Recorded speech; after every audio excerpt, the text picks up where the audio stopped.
Hello, welcome back to the channel. Today we're going to guide you through setting up your weekly planner in Notion for 2025. First off, let's create a new page in Notion. Title it 2025 Weekly Planner. The reason we do this is to have a dedicated space for your planner. Next up, let's add a table. Click on the plus, select Table, and name it Week. Each row of this table will represent a week. This helps us because it provides a clear and structured layout. Now, let's add columns for each day of the week.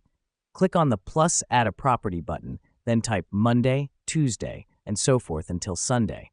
This helps us to visualize our week better, keeping all tasks and appointments neatly organized per day. With the structure in place, it's time to fill in your tasks. Click on the plus New button on the week row and start entering your tasks for each day in the corresponding columns.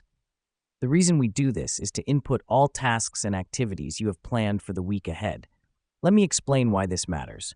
Notion allows you to further detail your tasks with tags, comments, and files, providing a comprehensive overview of your week. Now that we've done that, you can customize your planner to your liking. Add emojis, change colors, or include images. This is where Notion shines, as it allows you to tailor your planner to your personal preferences, making planning your week more enjoyable.